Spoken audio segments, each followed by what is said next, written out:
Rome's collapse wasn't the dramatic, one-night disaster that many imagine. Instead, it was a slow unraveling, like threads coming loose from a once mighty tapestry. From the outside, the empire still looked unstoppable, armies marching, senators debating, emperors giving grand speeches, monuments rising above crowded streets. But beneath that polished exterior, rot was spreading. Political stability was fading fast. Emperors were falling victim to assassination or betrayal at alarming rates, and the once elite Senate had turned into a playground for bribery and manipulation. Romans were growing disillusioned with leadership, and loyalty began to crumble. This wasn't the story of an empire destroyed by enemies alone. It was the story of a giant hollowing itself out from the inside, waiting for someone to finally push it over. Leadership played a devastating role in the empire's decline. After legendary figures like Augustus and Marcus Aurelius, Rome slipped into an era of leaders who were paranoid, incompetent, or simply unlucky. Some emperors lasted barely a year before being murdered by guards or toppled by rivals. This revolving door of rulers made stability impossible. Citizens lost faith. Soldiers shifted allegiance to whoever promised them more gold, and governors in distant provinces began caring less about Rome and more about themselves. Power became a game of survival, not service. When leadership turns into chaos, the people stop believing in the system altogether. Rome was an empire on paper, but in practice, it had become a series of fiefdoms held together by fear and fragile loyalty. Rome's economy, once fueled by conquest and trade, began to buckle under its own weight. For centuries, victory meant treasure, pouring in gold, slaves, exotic goods, and tribute. But once expansion slowed, so did the wealth. The empire still had massive expenses.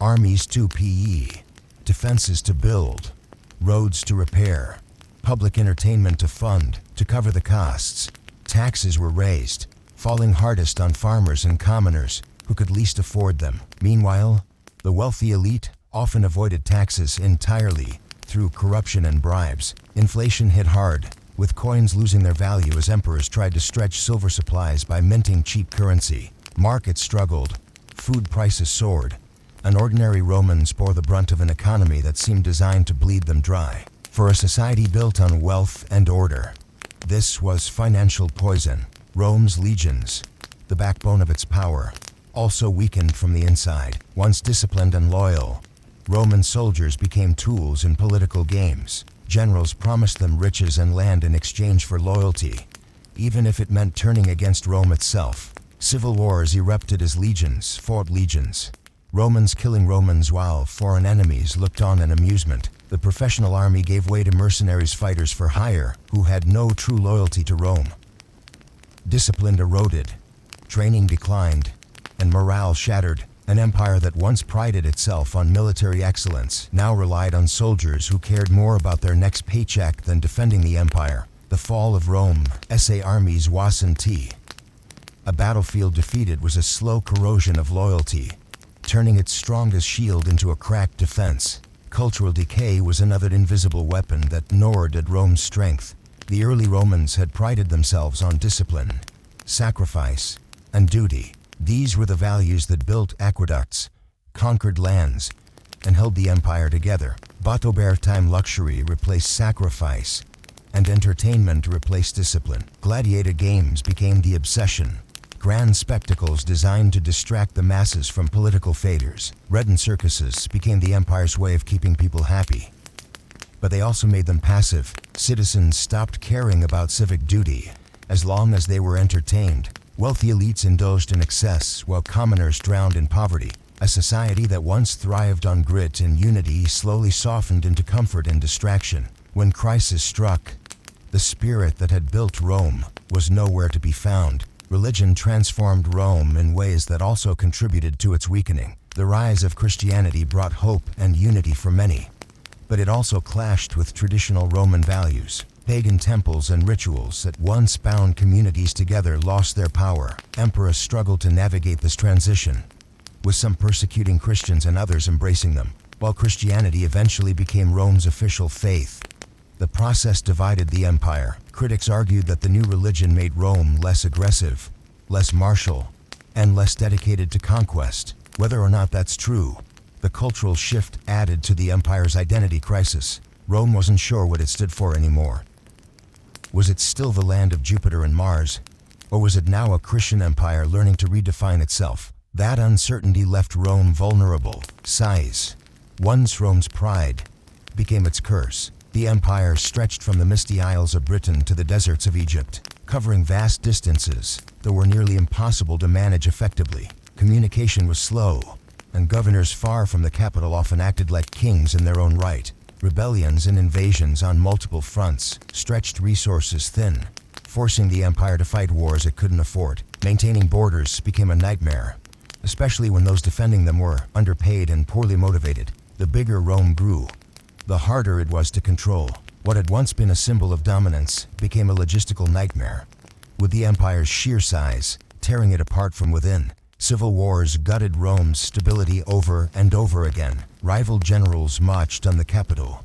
Armies clashed across provinces, and citizens watched as their own homes burned in struggles for power that meant nothing to them. Each civil war drained the treasury, destroyed infrastructure, and shattered trust. Romans grew weary of pledging loyalty to leaders who might not live long enough to matter. With every civil war, Rome became weaker. Not because enemies attacked, but because Romans kept destroying themselves. The empire was bleeding out from wounds it had inflicted on itself. Foreign invaders didn't topple Rome. They merely walked into an empire already crippled by its own hands. Even the city of Rome reflected the empire's decline. The marble temples, grand forums, and towering aqueducts painted a picture of glory. But beneath the surface, poverty grew. Riots erupted when food ran short.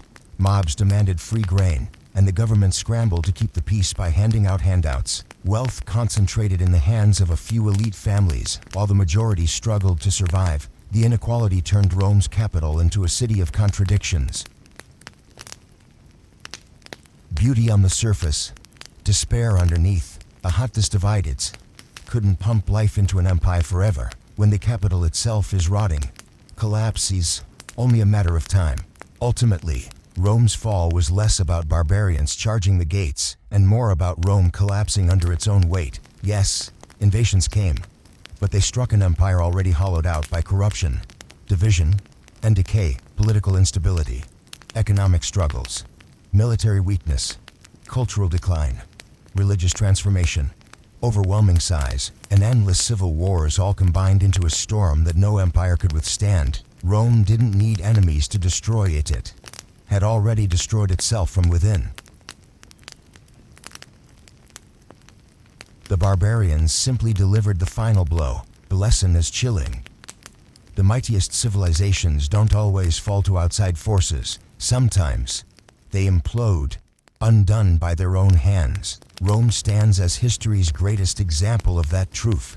Corruption became the silent killer of Roman society. Officials who once served with a sense of duty now lined their pockets with bribes, twisting laws to benefit the rich while abandoning the poor. Provincial governors taxed their people to exhaustion and then sent only a fraction of the revenue back to Rome.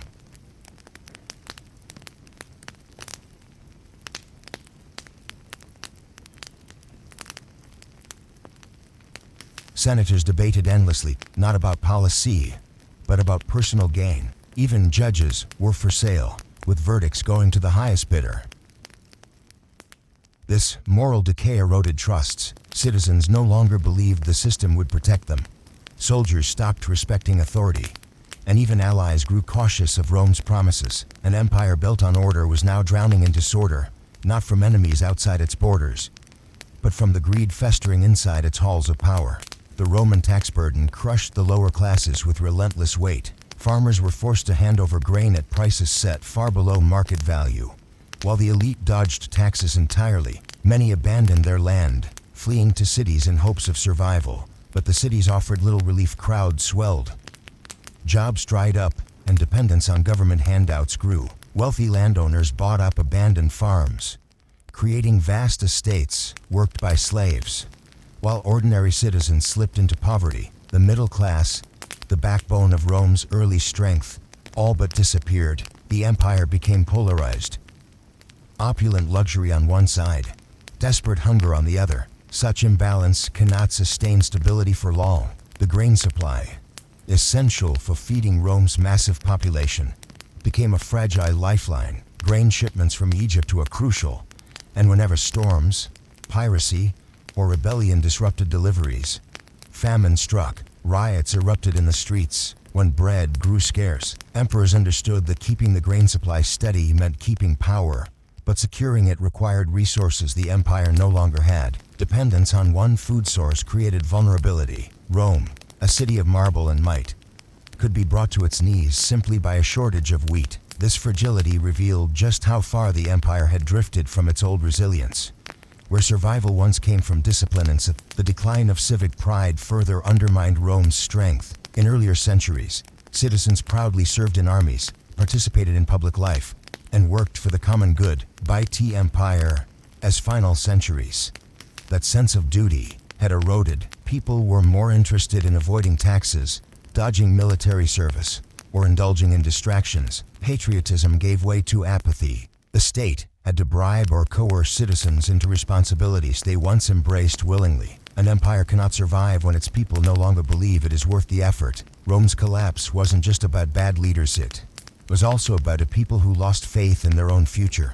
Entertainment grew into an opiate that dulled the empire's edge. Gladiator games, wild animal hunts, and theatrical spectacles became more important than civic debates or military victories. The Colosseum, once a symbol of Rome's grandeur, became a distraction machine, feeding the masses bread and blood so they wouldn't think about corruption or decline. Leaders leaned into this, funding spectacles as a way to pacify unrest. But a society that seeks only distraction becomes weaker, softer, and unable to face real challenges.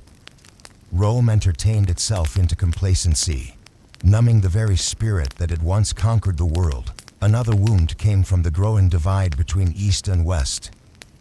As the empire split into two halves, unity dissolved. The wealth and stability of the Eastern Empire, centered on Constantinople, contrasted sharply with the crumbling Western half. While the East fortified itself and adapted to changing times, the West struggled with poverty, invasions, and instability. The split wasn't just political, it was psychological. Citizens of the West no longer saw themselves as part of the same Rome their ancestors had built. The empire's heart was divided, and divided hearts rarely survive for long. Barbarian tribes, once held at bay by Rome's iron legions, began crossing borders with increasing boldness. But these invasions weren't sudden conquests. They were migrations, groups seeking better lands and safety from enemies further east. Rome tried to control them, sometimes hiring them as allies, other times fighting them as foes. The empire lacked the resources to manage the flood of new peoples. What began as a trickle became a tide, and Rome's weakened defenses could not withstand the pressure. Barbarians didn't topple a strong empire, they settled into one, already weakened, filling the vacuum Rome had left. Roman infrastructure, once unmatched in the ancient world, began to crumble. Roads fell into disrepair, aqueducts cracked, and buildings decayed without maintenance. What had once been marvels of engineering turned into relics of a past greatness. Infrastructure is more than stone and mortar. It is the circulatory system of a society. When it falters, trade slows, communication breaks down, and communities grow isolated. Rome, which had once prided itself on connecting its empire with roads that stretched for miles, became a place where even its own citizens struggled to move goods or share ideas. Decay in stone reflected decay in spirit. Education declined as survival became the priority. Roman schools, once vibrant centers of rhetoric, philosophy, and civic training, withered away. Fewer people learned the skills of governance, military leadership, or even basic literacy. Knowledge became concentrated in the hands of elites and clerics, while the wider population drifted into ignorance. A society that neglects education loses not just knowledge but the ability to innovate, adapt, and lead. Rome's intellectual decline mirrored its political one. An empire that once produced thinkers, architects, and generals now produced fewer visionaries capable of holding it together. At the core of Rome's downfall was exhaustion. Centuries of constant wars, expansion, administration, and decadence wore down the very spirit of the empire. No civilization can run forever on glory alone. Rome had conquered the known world, but it failed to conquer itself. By the time enemies pressed at its gates, Rome was already tired, hollow, and stumbling. Collapse didn't come with a single strike, it came with a sigh, the sound of a world power too weary to fight for its own survival. And so the eternal city proved that nothing, no matter how mighty, is truly eternal.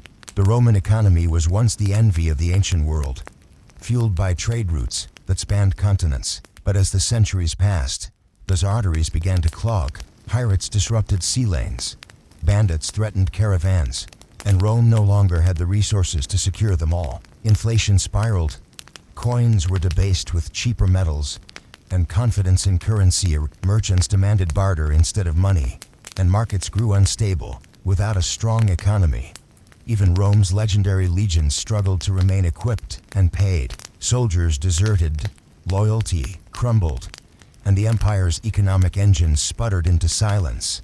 The reliance on slavery also weakened Rome's long-term stability. For centuries, conquered peoples had been enslaved to fuel agriculture, construction, and domestic labor. But as expansion slowed, the influx of slaves dwindled. Landowners faced shortages, productivity fell, and costs rose. Worse still, a society dependent on slavery discouraged innovation. Why invest in machines or better tools when endless human labor was available? Rome's economy stagnated, locked into a system that once fueled its rise, but later chained it to inefficiency. What had been a strength became a weakness, dragging the empire toward collapse. Urban decay became a visible symptom of decline. Magnificent cities that had once displayed Rome's glory grew shabby. Public buildings stood abandoned, forums emptied, and once bustling marketplaces fell silent. Trash filled streets, fountains stopped flowing, and crime spread in dark alleys. People abandoned cities for rural safety, leaving once great urban centers hollowed out shells of themselves. Rome itself, the eternal city, saw neighborhoods crumble into ruins. While emperors still tried to project power through monuments and temples, the image of grandeur clashed with the daily reality of decay. Eroding faith in the empire's future, the role of the military shifted in destructive ways. Once Rome's shield and sword, legions became tools of political ambition. Generals declared themselves emperors, marched on Rome, and sparked civil wars. Soldiers pledged loyalty not to the empire, but to whichever commander promised them land, loot, or power. Civil wars drained resources and weakened defenses, leaving borders exposed. Rome became less a fortress against enemies and more a battlefield of its own ambitions. This endless cycle of internal strife bled the empire dry. Rome's bureaucracy, once its greatest strength, became bloated and inefficient. Layers upon layers of officials created delays, confusion, and corruption. Instead of solving problems, the system created more. Tax collectors squeezed citizens harder, clerks drowned in paperwork, and decisions took months to travel through channels. What had once allowed Rome to govern millions turned into a lumbering monster that consumed more than it produced. Citizens no longer saw the state as a protector but as a burden. Bureaucratic decay, subtle but relentless, ate away at Rome's ability to adapt to the loss of unity within the empire's leadership sealed its fate. Emperors came and went with alarming speed, many rising through assassination, bribery, or rebellion rather than succession. Stability was a rarity. With each violent transition, trust in leadership crumbled further. Provinces began to act independently. Governors sought power for themselves, and loyalty fractured. Without stable leadership, even strong armies in rich provinces could not hold the empire together. Rome had conquered nations, but it could not conquer its own chaos. Cultural fragmentation further divided the empire as new peoples settled within Rome's borders. Unity of identity weakened. Instead of seeing themselves as Romans, many clung to tribal or regional identities. Latin, once the unifying tongue, competed with countless local dialects. The sense of shared destiny that had fueled earlier generations faded. Rome became less a community and more a patchwork of divided groups. When the idea of Rome itself stopped meaning something, the empire lost the invisible glue that had bound it together. Religion, too, played a complex role. The rise of Christianity reshaped values, shifting focus from earthly power to spiritual salvation. While it provided hope and community, It also clashed with Rome's traditional institutions. Pagan temples closed, old rituals disappeared, and the empire's cultural foundations trembled. Some emperors embraced Christianity, others resisted, sparking conflict. The transition was not solely destructive, but it added instability at a time when unity was desperately needed. Rome was reinventing itself spiritually, even as it crumbled politically. The arrogance of invincibility blinded Rome to its weaknesses. For centuries, citizens believed their empire could not fall, that Rome was eternal. Chosen by fate, this belief delayed reforms and discouraged adaptation. Problems were ignored because leaders assumed Rome's greatness would overcome them. But no civilization is immune to decay. Arrogance turned into denial, and denial prevented solutions. By the time reality struck, it was too late. The empire's pride, once its shield, became its blindfold. Audites Rome fell because it forgot the principles that had built it: discipline, civic duty, innovation, and unity. That created a powerhouse. When those values eroded, the empire became a shell of its former self. Collapse wasn't just about armies or borders, it was about identity. Rome stopped being Rome long before it fell to invaders. The fall came not with a bang, but with a slow unraveling, a reminder that civilizations die from within before they are destroyed from without.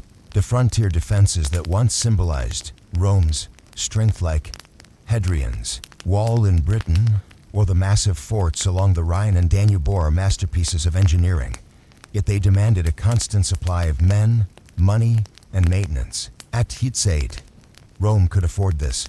But as the empire weakened, garrisons were thinned out, walls fell into disrepair, and supply lines stretched too far. What had once been unshakable barriers became fragile seams, where cracks appeared slowly but surely. Tribes that once feared Rome's legions began probing for weaknesses, slipping through gaps, raiding villages, and testing Rome's resolve. It was like a dam beginning to leak. At first a trickle, then a flood, impossible to contain. By the time Rome realized how fragile its frontiers had become, entire provinces were slipping from its control. The once mighty shield of empire, polished and gleaming in the days of Augustus, became a battered relic of past glory. Each breach was more than just a military failure. It was a symbolic reminder that Rome's grasp was no longer firm. Borders that had once defined the empire's reach now marked the beginning of its retreat. The Germanic tribes, Goths, Vandals, Franks, and others were long dismissed by Romans as barbarians, a label meant to demean them. But the truth was far more dangerous for Rome. These groups weren't simple raiders. They were organized, ambitious, and adaptable. Many of their warriors had fought for Rome as mercenaries, learning the discipline, tactics, and weaknesses of the very legions they would one day face. They saw firsthand how politics fractured command, how soldiers' morale wavered when pay was late, how loyalty could be bought and sold. Over time, these so-called outsiders became insiders, blending Roman methods with their own fierce traditions. Rome even granted them land in exchange for peace. But that peace was fragile. Settlers turned into conquerors when Rome could no longer control the terms. The line between ally and enemy blurred until it snapped completely. By the time Roman senators realized the danger, Germanic warlords weren't just knocking at the gates. They were already inside, reshaping the empire from within. One of the empire's darkest moments came at the Battle of Adrianople in 378, where Emperor Valens marched against the Goths with overconfidence and impatience. Ignoring advice to wait for reinforcements, he launched his army into a fight that became a massacre. Tens of thousands of Roman soldiers were cut down, their formations shattered by cavalry charges and relentless assaults. Valens himself perished. His body never recovered. The loss was more than military, it was psychological. For centuries, Rome had carried an aura of invincibility, a belief that its legions could not be broken. Adrianople shattered that illusion. News of the defeat spread like wildfire across Europe, emboldening other tribes to resist, raid, and invade. If the Goths could bring down an emperor and an entire army, then Rome's aura of eternal strength was nothing but smoke. For Romans, it was a chilling wake-up call that the empire was no longer untouchable. For outsiders, it was an invitation to strike harder, As defeat mounted, Rome leaned more heavily on mercenaries drawn from the very peoples it feared. Entire units of Goths, Huns, and other tribes filled the ranks once proudly manned by Roman citizens. These soldiers fought for pay, not for Rome, and their loyalty was fickle. If wages were late or if rival warlords offered richer rewards, they simply switched sides. The once disciplined legions became patchwork armies, driven more by coin than by duty. The emperors thought this outsourcing of defense was clever, a way to fill gaps quickly, but it was like patching a sinking ship with paper.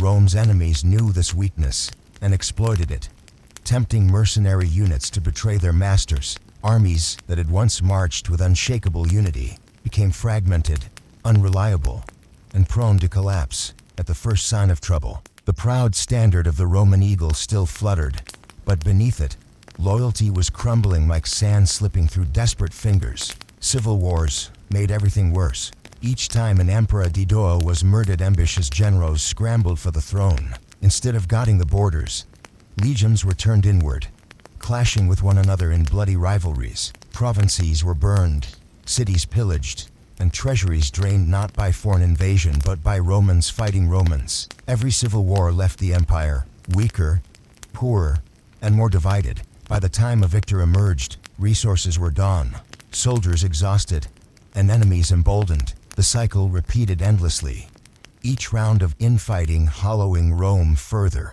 People who once saw Rome as the eternal guardian began to view it as a predator, consuming its own people in pursuit of power. Civil war didn't just weaken defenses, it broke trust, shattered unity, and eroded the very idea of Rome as one people under one rule. By the 4th and 5th centuries, the empire was more a battlefield for rival generals than a protector of its citizens. The size of the empire, once its crowning achievement, became a curse that dragged it down. Spanning from the misty shores of Britain to the deserts of Egypt, Rome stretched across 3 continents.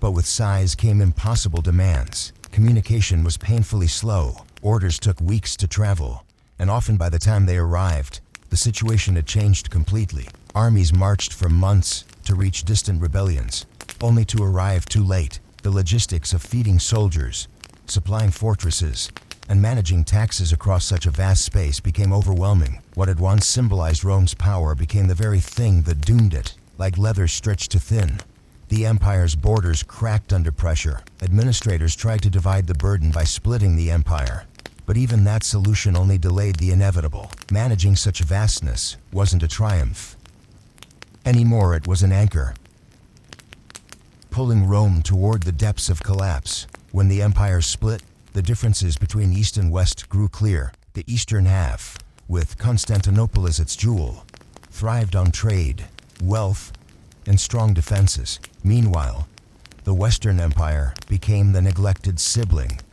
poorer, weaker, and constantly under attack. Resources that once flowed into Rome shifted eastward, leaving the western provinces struggling to hold their ground. Citizens in the West felt abandoned, taxed heavily but defended poorly. Over decades, this imbalance grew fatal. The East could afford walls, armies, and ships. The West barely managed to keep famine and debt at bay. By the time invaders came knocking, the West had little strength left to resist. Rome itself, the city that had once ruled the world, became a vulnerable relic, dependent on scraps of protection while the East looked after its own survival. Corruption added another layer of rot to the empire's decline. Governors siphoned off funds, men for defense, tax collectors grew rich while provinces grew poor, and generals used their armies more as tools for personal ambition than protection of the state. For the average Roman citizen, loyalty to the empire felt like a cruel joke. Why fight? Why sacrifice? When leaders only took and gave nothing in return. The empire, once an idea people would die for, became something they merely endured. Corruption didn't just waste resources, it poisoned the spirit of Rome itself. When trust in leaders withered, so did the will to resist. Provinces began to wonder if life might actually be better under barbarian kings than corrupt Roman officials. The empire's decay wasn't just physical, it was moral, spiritual, and irreversible. As if Imbasian civil war and corruption weren't enough, nature also turned against Rome. Plagues swept through crowded cities, carried along trade routes that once symbolized prosperity. Famine followed failed harvests, with climate shifts making fertile fields barren. Starving populations grew restless. Faith in leaders crumbled, and disease thinned the ranks of armies already stretched too thin. Disasters like these might have been survivable for a stronger state, but for Roman decline, they were devastating. Each plague, each famine, was another hammer blow against the already weakened body of the empire. The Goths, it seemed, no longer favored Rome. The empire that had once mastered nature with aqueducts and roads now bowed before forces it couldn't control. And yet, even as the empire decayed, it clung to the illusion of glory. Emperors commissioned grand statues, held games in crumbling amphitheaters, and paraded hollow victories before weary crowds. The outward image was magnificent marble, but the inside was hollowed wood. Rome looked strong to those who didn't peer too closely, but the reality was a fragile shell. It was like watching a magnificent tree rot from within, still standing tall until the day it suddenly crashes down. The illusion of eternal power fooled many Romans, perhaps even the emperors themselves. But illusions cannot stop armies, cannot feed starving citizens, cannot heal disease. Rome was falling from within, and no facade could hide it forever. The sack of Rome in 410 AD by Alaric and the Visigoths was a moment that sent shockwaves through the ancient world. For 800 years, the city had stood untouchable, the heart of an empire that claimed dominion over nations. When the gates fell and Gothic warriors marched through the streets, looting treasures and desecrating temples, Romans could hardly believe what they saw. Citizens who once thought their walls invincible now cowered in terror. Alaric didn't just sack a city, he shattered an idea. The eternal city was no longer eternal, even though Rome would limp on for a few more decades. The psychological blow was catastrophic. To outsiders, it proved Rome could bleed. To insiders, it confirmed their leaders had failed them. The sack was more than plunder, it was humiliation. The crumbling of centuries of myth wrapped in stone and marble. From that day forward, the aura of Roman invincibility was gone. Alaric himself became a symbol of shifting power. Once a commander within the Roman military system, he had learned the empire's strengths and weaknesses from the inside. His betrayal wasn't just rebellionite, it was a verdict on Rome's decay. He exploited the arrogance of Roman elites, who thought they could control barbarians with titles and promises. When those promises broke, so did the loyalty. Alaric's march into Rome wasn't only about conquest, it was about recognition. He wanted his people acknowledged as more than pawns in Rome's game. His story reveals a deeper truth. Rome fell not simply because outsiders were strong, but because insiders failed to honor their own commitments. The sack was less an invasion and more a mirror held up to a decaying empire, showing how pride and neglect invited disaster. Even as Rome staggered from Alaric's blow, the empire's leadership floundered in denial. Senators bickered, emperors made desperate proclamations, and generals pointed fingers instead of forming solutions. The people, meanwhile, suffered most. Food shortages, collapsing trade routes, and the constant fear of attack eroded daily life. What good were marble baths and grand forums when families starved in the shadow of monuments? Ordinary Romans began to lose faith, not just in their leaders, but in the empire itself. Survival became local loyalty shifted to villages, lords, and even invaders who promised protection. The once mighty identity of Roman citizen shrank into a hollow title. Rome didn't just lose battles, lost the hearts of its own people. Without that bond, the empire wasn't Rome anymore. It was just territory waiting to be claimed. The Vandals' later sack of Rome in 455 AD poured salt on wounds that had never healed. Unlike Alaric, who plundered with restraint, the Vandals stripped the city of treasures ruthlessly, carrying away gold, jewels, and relics that had symbolized Rome's greatness. This second humiliation reinforced the perception that Rome was nothing but a carcass being picked clean by the word Vandal itself became forever tied to destruction. Citizens who once believed in divine protection now saw their gods powerless, their emperor useless, their future uncertain. Each sack was like a public execution of Rome's reputation. To the rest of the world, the once mighty capital looked less like a city of destiny, and more like a prize for anyone bold enough to take it. Rome was no longer feared, it was pitied, mocked, and preyed upon. The Western Empire's inability to defend its own capital revealed the depth of its rot. Armies were underpaid, underfed, and unreliable. Provincial governors hoarded wealth while ignoring orders from Rome. The chain of command broke down until the empire functioned more like a patchwork of semi-independent regions than a unified state. When danger struck, coordination collapsed. Some provinces cut deals with invaders rather than wait for Rome's protection, because Rome's protection rarely came in monegasses.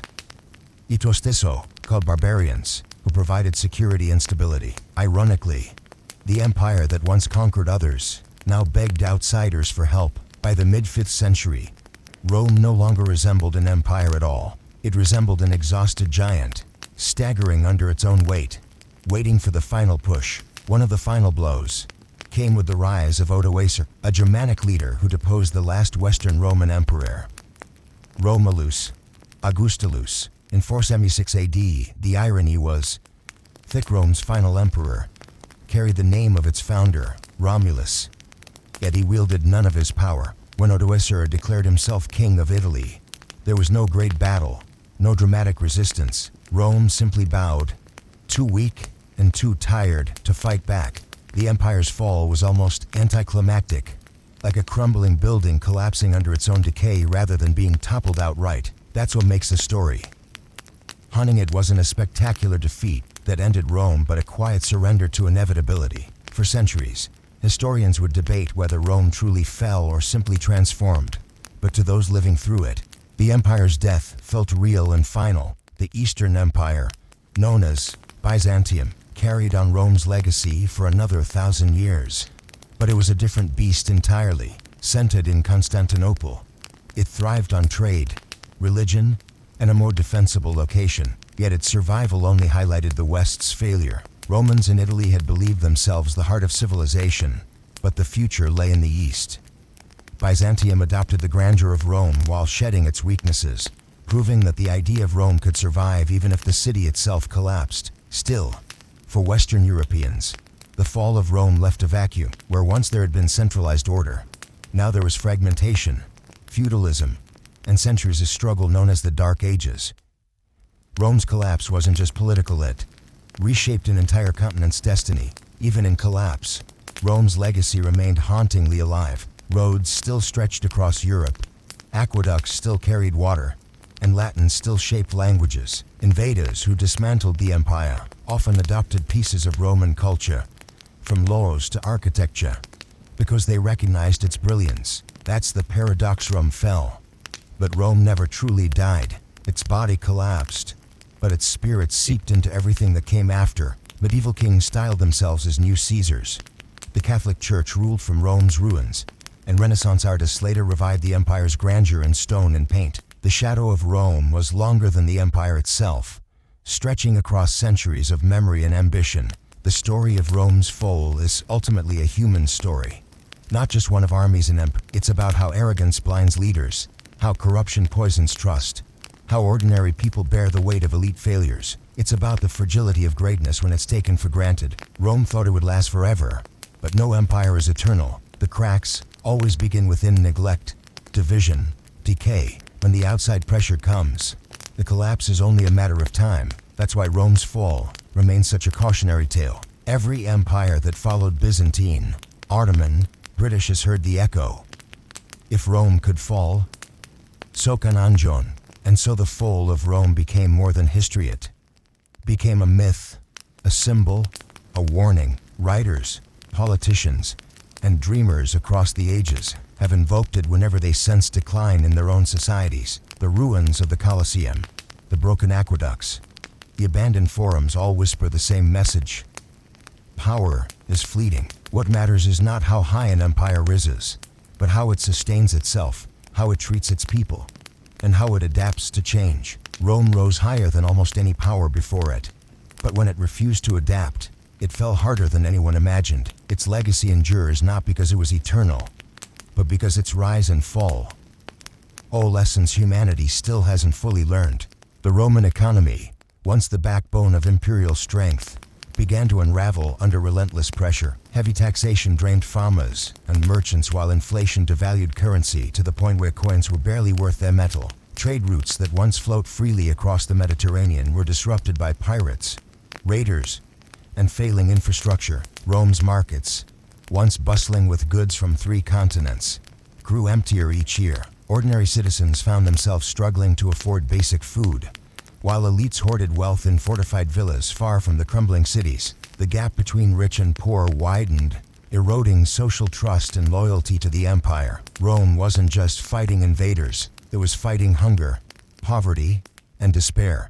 As economic collapse deepened, many citizens turned to barter instead of coins. Farmers exchanged grain for tools, soldiers demanded land instead of salaries, and local lords offered security in return for loyalty. This shift marked the beginning of feudal relationships that would dominate the medieval world. Rome had been built on centralized systems: tax collection, military payrolls, trade regulation. But those systems failed when trust in the government evaporated. In their place, local power structures emerged, built not on Roman law but on survival. The seeds of Europe's future were planted in the ashes of Rome's decline. Corruption, at the highest levels of government, only worsened the crisis. Senators enriched themselves while neglecting their duties.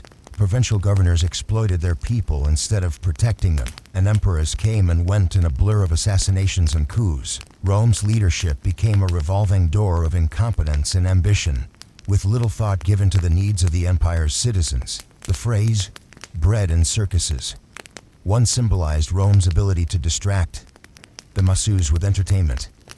But by the late empire, even the circuses grew scarce. Gladiatorial games that once filled the Colosseum became rare, not because morality changed, but because the empire could no longer afford them. The empire's rulers couldn't even provide distraction, let alone stability. Meanwhile, the Roman legions, once the most disciplined and feared fighting force in the world, became shadows of their former selves. Many soldiers were recruited from conquered peoples, who often had little loyalty to Rome. Some were mercenaries, fighting only for pay. When the treasury failed to deliver, they deserted or turned against their employers. The old Roman discipline, forged in the days of the Republic, gave way to fractured armies where loyalty lay with generals rather than the empire. Civil wars erupted again and again, as rival claimants fought for the purple robe of the emperor. Every civil war weakened Rome further, leaving its borders vulnerable to outsiders. Rome wasn't defeated from without, it was consumed from within. At the same time, the spread of Christianity reshaped the empire's identity. Once persecuted, Christians gained power after Emperor Constantine's conversion in the 4th century. Over time, Christianity grew from a persecuted minority into the dominant faith. Temples to old gods crumbled, replaced by churches. While Christianity gave hope and unity to many, it also divided Rome. Pagans and Christians clashed, traditionalists resisted change, and emperors wrestled with balancing faith and politics. Instead of rallying around shared traditions, Rome splintered into camps, each convinced it held the true vision of the future. This cultural transformation was profound. It gave birth to medieval Christendom, but hastened Rome's inability to hold itself together. Rome's reliance on slave labor also played a hidden role in its downfall. For centuries, the empire thrived on the backs of enslaved people, captured in wars. They built roads, tended fields, and kept Roman households running. But as conquests slowed, the supply of slaves diminished. With fewer slaves, the empire struggled to maintain its massive infrastructure. Farms produced less food, roads fell into disrepair, and households faltered. Instead of adapting, Rome clung to a broken system, unable to modernize its economy. What had once been a strength cheap, labor became a fatal weakness when the supply ran dry. Climate change added another layer of stress. Scholars suggest that shifts in weather patterns led to colder winters and poor harvests during Rome's final centuries. Droughts, floods, and crop failures plagued farmers, already burdened by taxes. Famine spread and malnutrition weakened populations, making them vulnerable to disease. Plagues swept through cities, reducing manpower and morale. Rome, which had once prided itself on feeding millions through its grain supply from North Africa, could no longer guarantee food security. Environmental pressures exposed how fragile the empire's systems truly were. The empire's sheer size also became its curse. What had once been Rome's greatest strength, its vast territories and resources, turned into an impossible burden. Communication was slow. Armies took months to march from one end to the other, and rebellions could fester for years before reinforcements arrived. The Mediterranean, once a Roman lake, now brimmed with pirates and hostile fleets. The dream of ruling the known world had become a logistical nightmare. Rome stretched itself so far that it could no longer protect its own borders. Every victory was temporary. Every defeat accelerated collapse. By the late empire, many Romans no longer identified with Rome itself. Loyalty shifted to local leaders, tribal affiliations, or even invaders who promised safety. The idea of Rome as a unifying identity withered. In villages and towns, people lived their lives as though the empire didn't exist, because for them, it didn't. Rome had become a ghost government, issuing decrees no one obeyed. The mighty empire had lost its meaning, not just its power. This quiet collapse of identity may have been the most decisive factor of all. Without belief in Rome, there was no Rome to save. In the end, Rome's fall wasn't a single moment, but a long, painful unraveling. It was corruption, economics, climate, faith, and invasion woven together into one tragic story. It's why historians still debate when exactly Rome fell. Was it the sack of 410? The deposition of Romulus Augustulus in 476? Or had Rome already died long before, its spirit gone while its body lingered? The truth may be that Rome didn't fall, it faded. And in that fading, it left behind a legacy both haunting and inspiring. A reminder of what humanity can build and how easily it can all come undone. The sack of Rome by the Visigoths in 410 shook the ancient world to its core. For centuries, the Eternal City had been considered untouchable, the symbolic heart of empire. When Alaric and his warriors marched through its gates, looting temples and palaces, the event struck like a thunderbolt. Refugees fled carrying stories of whore priests humiliated, treasures stolen, citizens terrified. Yet the material losses were minor compared to the psychological blow. Rome had fallen before, during civil wars, but this time it was outsiders. Too many. It felt as if the gods had abandoned the city. The illusion of Roman invincibility was shattered, and the world realized Rome could bleed. Still, Rome did not die in 410. The empire staggered on, rebuilding walls and reorganizing defenses. Emperors issued decrees promising renewal, and life resumed, though under a shadow. The memory of the sack lingered like a ghost, reminding everyone of Rome's fragility. When Vandals struck again in 455, the humiliation cut deeper, with treasures shipped across the sea. To Africa, citizens who once believed Rome was eternal now questioned its future. The empire could repair buildings, but not the lost confidence. The true damage was invisible. Trust had eroded, and even allies began doubting Rome's strength. The division between East and West sharpened. Constantinople thrived with bustling markets, strong walls, and organized bureaucracy. Meanwhile, the Western Empire decayed, starved of resources and plagued by corruption. Trade routes shifted eastward, draining wealth that might have saved Italy. The East looked at the West with pity mixed with disdain. Convinced it was doomed, Latin-speaking Rome seemed like a fading echo, while the Greek-speaking East forged a new identity. The unity of empire had fractured, and one half was clearly dying. Rome was no longer one body but two, and the weaker limb was rotting away. Barbarian groups no longer remained distant. Invaders, they became neighbors. The Goths, Franks, Vandals, and Burgundians carved out territories inside imperial borders. Some were granted land as allies, tasked with defending provinces in exchange for loyalty. But loyalty was fragile. These groups followed their own leaders and agendas, often ignoring imperial commands. Maps might still show Roman provinces, but in reality, the empire's authority stopped at city gates. Rome had become landlord to foreign kingdoms. Within its house, control slipped not in dramatic battles, but in small concessions that hollowed imperial power. The empire decayed not just from attack, but from accommodation. Urban life disintegrated as insecurity spread. Cities once filled with forums, theaters, and markets emptied. People fled to rural estates or fortified villages. The aqueducts that carried water fell into ruin. The great baths closed, and roads cracked with weeds. Civilization itself shrank. The survival took precedence. Rome's glory, its architecture, its culture, its learning was abandoned. Instead of grandeur, ruins stood as eerie reminders of better times. Travelers passing through once great cities described them as shells haunted by memories. It was not one catastrophe, but thousands of small declines. Adding up, Rome was rotting from within, and its people knew it. Religion, too, transformed society. Christianity, once persecuted, had risen to dominate. Bishops grew powerful, often wielding more influence than governors. Churches offered charity and order where the empire could not. Pagan temples closed, and statues of Jupiter or Mars gathered dust. For some, this was salvation, a new empire of faith to replace the failing political one. Others blamed Christianity for weakening Rome's martial spirit. Regardless of opinion, the change was irreversible. Roman identity shifted from empire to faith. Caesar no longer represented eternity, God did. The empire had lost not only territory but its cultural soul.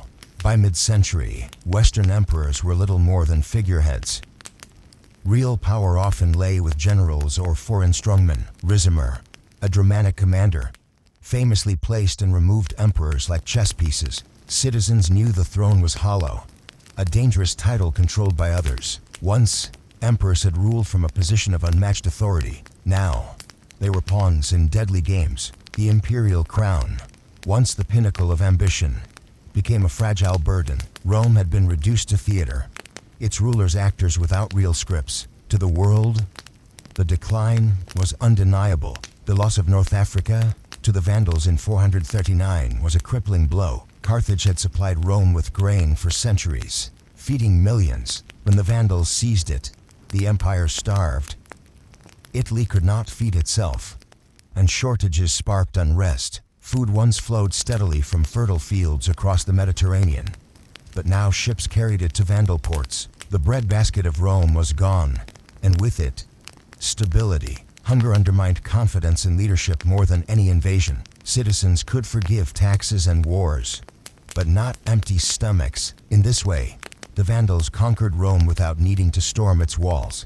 Desperation led to dangerous alliances. Rome turned to barbarian federates, offering them land and privileges in exchange for military defense. But these allies often became conquerors. Once settled, they carved kingdoms from Roman provinces, ignoring imperial authority. What Rome thought of as temporary arrangements became permanent losses. The empire, too weak to defend itself, essentially invited its enemies inside. This policy was like hiring wolves to guard sheep. They stayed only until hunger drove them to devour what they guarded. The reliance on outsiders showed just how hollow Rome had become. By 476, the Western Empire was little more than a shadow. Italy remained nominally Roman, but its authority was empty. When Romulus Augustulus, so-called last emperor, was deposed by Odoacer, hardly anyone resisted. The empire had already died in spirit long before its body collapsed. The deposition was a symbolic final act in a drama that had dragged on for decades. Rome did not fall in a single day, but faded like a dying flame. Its collapse was not conquest, but decay, a slow unraveling from within that left only ruins and memories behind. As Rome's Western Empire disintegrated, the eastern half later, known as Byzantium, watched carefully. From their marble capital of Constantinople, emperors claimed to be the true heirs of Rome. They looked at the West not as equals, but as fragile cousins destined to collapse. While Eastern rulers built fortresses, codified laws, and maintained fleets, the West drowned in chaos. The division was not just political but cultural. Greek language, Orthodox Christianity, and Eastern wealth separated Constantinople from the Latin-speaking, poverty-stricken West. The empire's soul had been split in two, and only one half would endure. The Roman army, once a disciplined machine that conquered continents, had become a fractured patchwork. Mercenaries filled the ranks, fighting for gold rather than loyalty. Many were Germanic warriors who respected strength, but had little attachment to Rome.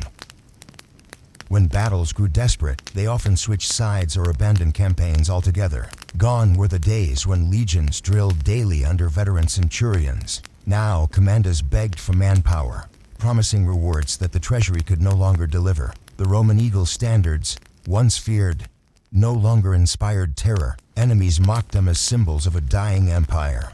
Corruption within the bureaucracy worsened the collapse. Provincial governors exploited local populations, demanding bribes and hoarding taxes. Instead of funding defenses, wealth was siphoned into private estates. Citizens lost faith in their rulers, often welcoming barbarian leaders as liberators rather than oppressors. Why stay loyal to Rome when Rome did nothing to protect you? This erosion of civic duty destroyed the very idea of empire. Rome had always survived because its citizens believed in Rome itself. But by the 5th century, that belief had crumbled as surely as its broken aqueducts. The Senate, once the proud guardian of the Republic, had become irrelevant. Senators still wore their togas, still debated in marble halls, but their words carried no weight. Real decisions were made by generals, bishops, or foreign warlords. The Senate was a museum piece, a shadow of past glory. To many Roman citoyens, painful theater pretending that Rome still ruled the world while barbarians ruled their streets. The symbolism of this decline was profound. When institutions lose power but continue rituals, it shows a civilization clinging to ghosts instead of building its future. Even the once mighty city of Rome itself shrank dramatically. Once home to more than 1 million people, its population fell to a fraction of that number. The roar of crowds in the Colosseum was replaced by silence and ruins. Grand baths, libraries, and temples became shelters for the poor or targets for looters. Rome had been called the Eternal City, but now it seemed immortal. Travelers who visited were stunned. How could this be the same city that once ruled an empire? Rome's ruins became living monuments to its own fall. The empire's shrinking economy left its people desperate. Inflation spiraled, trade routes collapsed, and coins lost value. Farmers abandoned fields, unable to pay crushing taxes. Cities starved while grain rotted in far-off provinces. Wealthy elites retreated to fortified villas, leaving the poor to fend for themselves. Rome had built its greatness on roads, commerce, and abundance, but all three withered. Poverty spread like a plague, pulling down even those who had once thrived. The empire was not just militarily weak, it was economically bankrupt, eating itself alive. Religion continued to reshape daily life. Christianity, now the state faith, provided structure when Rome failed. Bishops became local leaders, organizing charity, mediating disputes, and even negotiating with invaders. Churches offered stability when the empire could not. For many Romans, faith became the new empire. God replaced Caesar. Scripture replaced synecdoche. Some historians argue this saved people spiritually while hastening Rome's collapse politically. The transformation was irreversible. Roman identity no longer rested on empire but on church. Warfare within the empire grew increasingly destructive. Civil wars erupted as generals fought for the throne. Each conflict drained resources that could have been used to defend borders. Soldiers who should have been stopping invasions instead massacred fellow Romans. The irony was cruel. Rome was killing itself faster than barbarians ever could. By the time external threats advanced, Rome's armies were already exhausted. The empire's enemies often just needed to wait until Rome weakened itself, then strike at the ruins. The dream of restoring the old glory persisted, but it was delusion. Emperors promised comebacks, issued grand proclamations, and held ceremonies of triumph, but reality never matched rhetoric.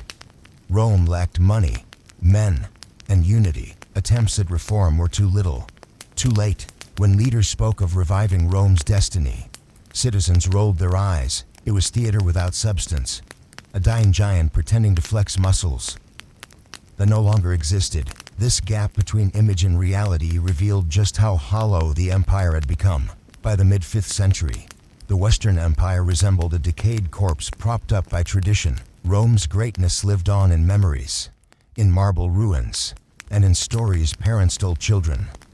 But as a living power, it was finished, the empire that had built roads across continents, aqueducts across mountains, and armies across deserts was now too weak to protect its own heartland. It was no longer a question of if Rome would fall, but when. The world watched, some with sorrow, others with anticipation. The fall of Rome was inevitable, its collapse from within unstoppable. Eastern half-centered in Constantinople's, watching with wary eyes from their marble palaces and golden domes. Emperors of the East still called themselves Romans, but they looked upon the West almost like a tragic relative spiraling out of control, while Constantinople fortified its walls, maintained bustling trade with the East, and invested in armies that could still hold borders. The West drowned in debt, invasions, and political chaos. Language deepened the divide. Latin still lingered in the West, but Greek dominated the East. Culturally, politically, and economically, they were drifting apart. Rome was no longer one, and pirate was two souls in one fading body, and only one half had the strength to survive. The once mighty Roman legions, famed for discipline and loyalty, had become hollow shadows of their former selves, no longer filled with citizen soldiers trained for years. They were now patched together with mercenaries from foreign tribes who fought more for gold than loyalty. Generals could no longer inspire the same fierce devotion. Many soldiers had little sense of Roman identity. They were Goths, Franks, Huns, men who respected strength but cared little for the eagle standard. In battle, some switched sides if offered better pay. Others deserted altogether. The legions, once Rome's pride, became symbols of its weakness, and enemies mocked their decline. The machine that had conquered the Mediterranean was now rusting, and the cracks showed with every campaign.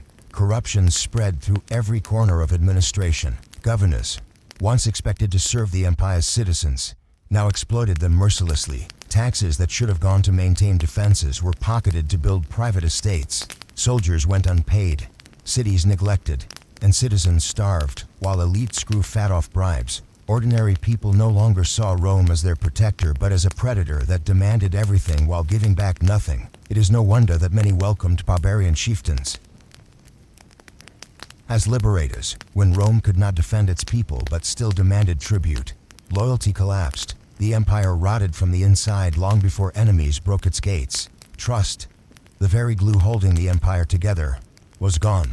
The Senate of Rome, once the beating heart of republican power, became a husk of ceremony. Senators still paraded in togas, still debated in marble halls, but their voices no longer carried weight. Real power lay with generals, bishops, or even barbarian commanders who controlled the army. The Senate became political theater, maintaining the illusion that Rome still ruled itself, while outsiders pulled the strings. Too many citizens. It was a painful charade.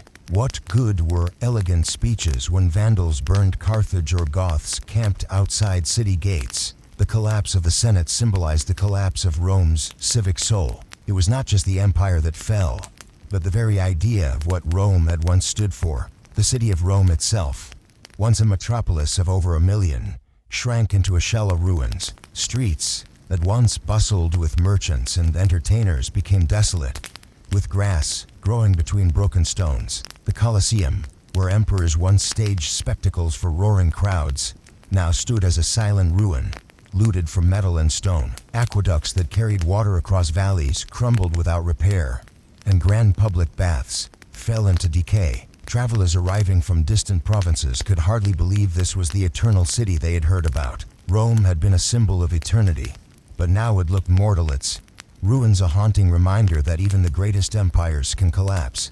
The economy crumbled alongside the military and political system. Inflation devoured coins.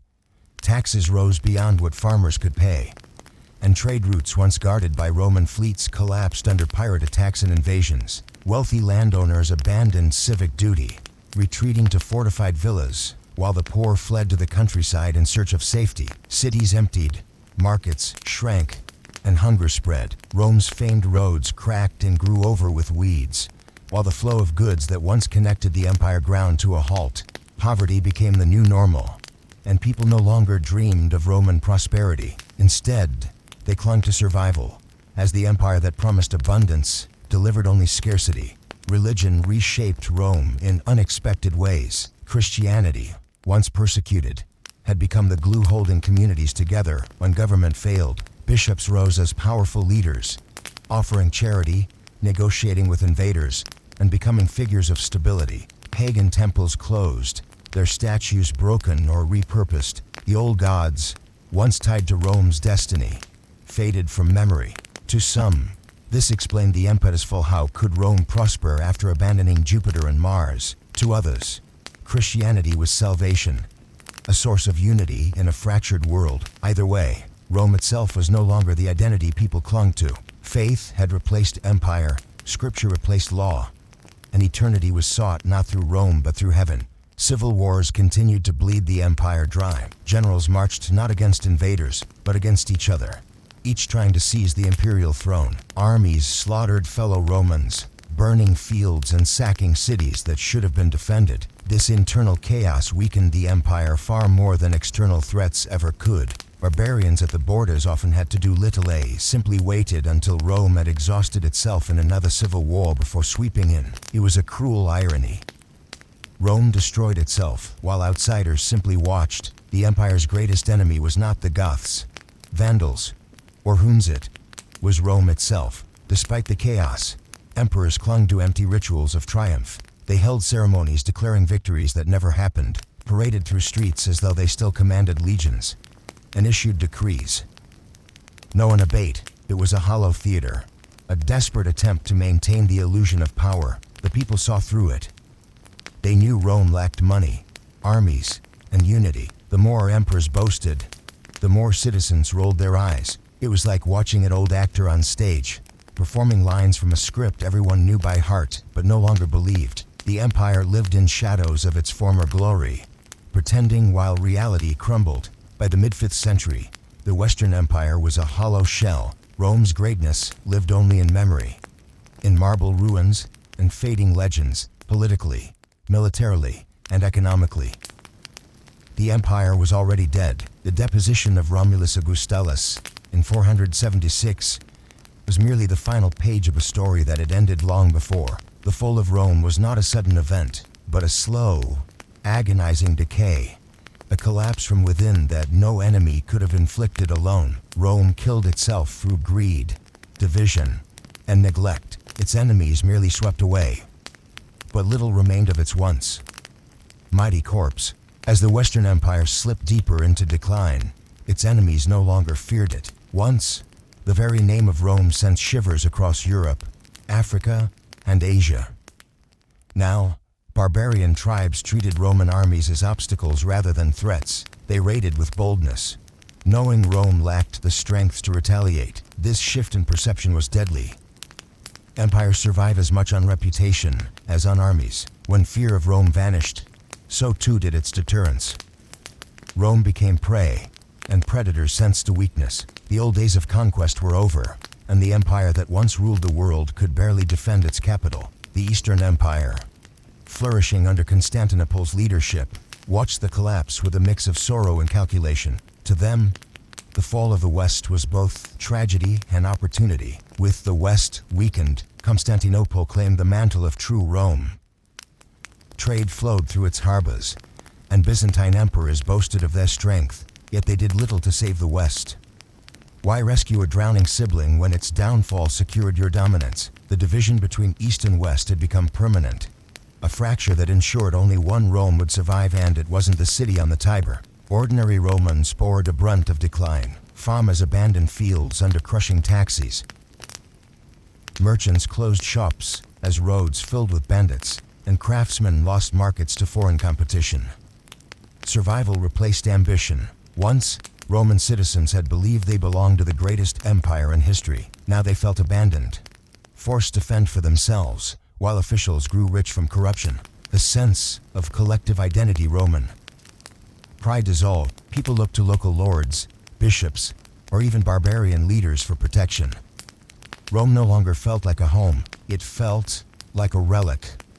The empire's collapse was lived not just in palaces, but in the hunger of peasants. The decline of education mirrored the collapse of civic life. Schools closed, libraries burned or decayed, and fewer could read the great texts of Cicero, Virgil, or Livy. Knowledge that once defined Roman culture slipped away. In its place came superstition, isolation, and ignorance. A farmer in Gaul or Hispania no longer saw himself as part of a grand civilization. He saw himself as a survivor in a dangerous world. The Roman dream of universal knowledge and culture shrank to scattered monasteries, where monks copied manuscripts in flickering candlelight. The torch of learning dimmed as the empire's structures crumbled. Barbarian leaders became the new rulers of former Roman provinces. Kings like the Visigoths in Spain or the Vandals in North Africa claimed legitimacy by adopting Roman customs, even issuing coins with Latin inscriptions. They did not destroy Rome completely. They repurposed it, yet their loyalty was never to the empire but to their own people. Rome had created a system so impressive that even its conquerors borrowed from it. But this imitation was the final insult. The conquerors wanted Roman prestige without Roman rule. It was as though Rome's shadow lived on, but the substance had died. The army, once Rome's iron backbone, had become both fragile and unreliable. Soldiers deserted more often, supplies dwindled, and weapons grew outdated. Cavalry-heavy barbarian forces outmaneuvered the slower Roman infantry. Generals begged for reinforcements that never came, and loyalty fractured as mercenaries sold their swords to the highest bidder. The eagle standards, once carried proudly, became relics mocked by enemies. The invincible legions of Caesar and Augustus had withered into broken fragments. Rome's enemies didn't just defeat armies, they dismantled the myth that had held the empire together. That loss of prestige was fatal, for Rome lived on fear as much as steel. The church's growing influence filled the vacuum left by political decay. Bishops became mediators between citizens and invaders, offering protection where governors could not. Churches served as sanctuaries, storing grain, distributing charity, and even housing refugees during sieges. In Mani, Bless's faith replaced empire as the unifying force. Christianity became the new Roman authority that transcended borders. While emperors fell, bishops rose, and citizens placed hope not in legions, but in the promise of salvation. For some, this was a blessing. For others, it was proof that Rome's old identity had died. Caesar was forgotten, Christ had replaced him. Civil wars still ravaged the empire, consuming resources that could have defended borders. Ambitious generals fought for the purple robe, spilling Roman blood on Roman soil. Each civil war weakened the empire further, leaving it exposed to foreign attack. By the time barbarian forces advanced, Rome's armies were already drained. Outsiders didn't need to destroy Rome, it was already destroying itself. These endless struggles revealed the ultimate truth. Rome's collapse was less about invasion and more about implosion. The empire was consumed by its own ambition, greed, and division. The symbolism of the fall was as powerful as the events themselves. Rome had once been the light of civilization, the city that ruled the known world. Now, it was a city of ruins, haunted by ghosts of emperors and forgotten triumphs. Travelers who entered the once mighty capital described silence, decay, and poverty. To see Roman ruins was to witness the mortality of power itself. If Rome could fall, so could any empire. Its collapse became a warning etched into history. No greatness is eternal, and no empire invincible. When Romulus Augustulus was finally deposed in 476, the act shocked fewer people than expected. The empire had already died in spirit. This was merely the official death certificate. Odoacer, a Germanic leader, declared himself king of Italy, and the Western Empire vanished. The Eastern Empire continued, but the West became a patchwork of kingdoms. Rome's dream of eternal dominion had ended. Yet even in death, Rome's influence lingered in laws, roads, and culture. The fall was not an ending but a transformation, a collapse from within that reshaped the world forever. The fall of Rome was not a sudden explosion, but a slow unraveling, like a grand tapestry, fraying at the edges until the center gave way. For centuries, Rome had stitched together diverse peoples under one banner, but by the 5th century, those threads no longer held. Loyalty to Rome weakened as provinces realized the empire could no longer protect them. The empire that once absorbed the blows of countless enemies now cracked under the weight of its own neglect. Unraveling wasn't just political or military, it was deeply human, felt in every household that lost faith in the eternal city. Trade routes that once carried spices, silk, and grain across continents collapsed into dangerous, bandit-ridden paths. Without Roman legions to keep them safe, merchants abandoned caravans, ports fell silent, and towns that once thrived on commerce dwindled into poverty. A globalized economy, Rome's greatest strength, had turned into its greatest vulnerability. When the roads rotted in seas filled with pirates, prosperity died. Rome had been the heart pumping wealth through its veins. But with each artery cut, the body withered. The collapse of commerce met the collapse of possibility, and ordinary citizens paid the price in hunger and despair. Urban life, once Rome's pride, decayed into ruins. Magnificent baths closed, theaters crumbled, and aqueducts cracked without repair. Cities shrank as people fled into the countryside, seeking safety and food. The grandeur of Rome's urban civilization gave way to villages and fortresses. Citizens who once debated politics in forums now tilled fields or begged for survival. The empire's cultural brilliance dimmed, not with a bang but with neglect. Civilization does not collapse in a single day. It erodes when no one bothers to keep the water flowing or the walls standing. Rome's collapse was a slow abandonment of its own greatness. The shift in values sealed Rome's fate. Where once Romans honored discipline, duty, and sacrifice, later generations sought luxury and leisure. Gladiator games, lavish feasts, and personal indulgence overshadowed civic duty. The Roman elite chased pleasure while neglecting responsibility. Empires are built on hard virtues but crumble when decadence replaces discipline. By the 5th century, Rome's greatness was a memory. While its vices thrived, the empire had wealth but no purpose, armies but no loyalty, rulers but no vision. Without shared values to unite it, Rome became hollow, a shell ready to collapse at the slightest pressure. Religious transformation also reshaped the empire. Christianity had become the state religion, bringing hope to many but also deep divisions. Pagan traditions clashed with new faith, and emperors often weaponized religion for power. Instead of uniting Rome, faith became another battlefield. Some argued that abandoning the old gods had angered them, leading to disaster. Others claimed Christianity's rise was the only thing that preserved order in chaos. The spiritual shift fractured Rome's soul. The empire that once worshipped Jupiter now knelt to Christ.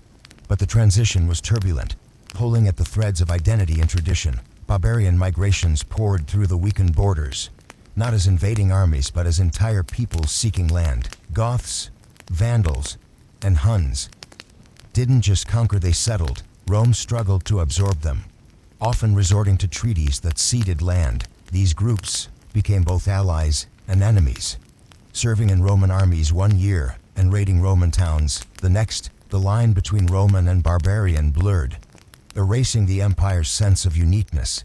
Rome was no longer the master but the negotiator, bargaining with those it once called savage. In trying to survive, Rome surrendered its dominance piece by piece. The empire's reliance on mercenaries backfired spectacularly. Soldiers who fought for pay, not loyalty, turned against Rome when wages failed. Germanic warriors, hired to defend, often defected or declared independence. Rome's military machine, once fueled by citizen duty, now depended on unreliable contractors. The shift revealed a deeper truth.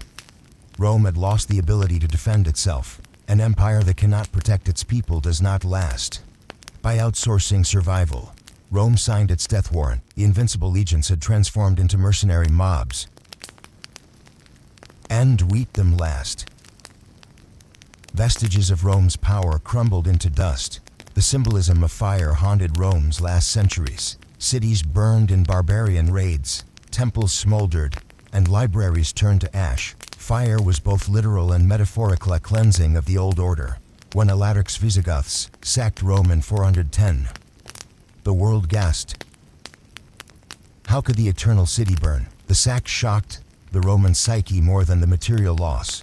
If Rome itself could be violated, then nothing was sacred. Fire became the ultimate image of collapse, searing itself into memory as the empire's flame flickered and died. Rome, the city of marble and might, was reduced to cinders. The role of leadership cannot be ignored. Emperors came and went like shadows, often ruling only months before assassination or deposition. Weak rulers made weak decisions, while ambitious generals undermined authority. The empire lacked the visionary leaders who had once carved greatness from chaos. Instead, it was plagued by mediocrity and corruption. Incompetence spread like rots, and without strong leadership, Rome flailed. History does not forgive indecision, and Rome's leaders squandered every chance to save the empire. The fall was not only inevitable but predictable, a failure of men who lacked the courage of their ancestors. Yet even in collapse, Rome's legacy endured. Roads, laws, language, and ideas outlived the empire itself. The Western world was forever shaped by Roman influence. Though the empire fell, its shadow stretched across centuries, guiding kings, philosophers, and nations. Rome died, but Rome also lived untransformed, reimagined, and immortal in memory. The fall was not the end, but a metamorphosis. From ashes, Europe rose, carrying fragments of Rome into the future. The empire collapsed from within, but its spirit refused to disappear. Rome's story became a lesson, a warning, and a foundation for civilizations to come.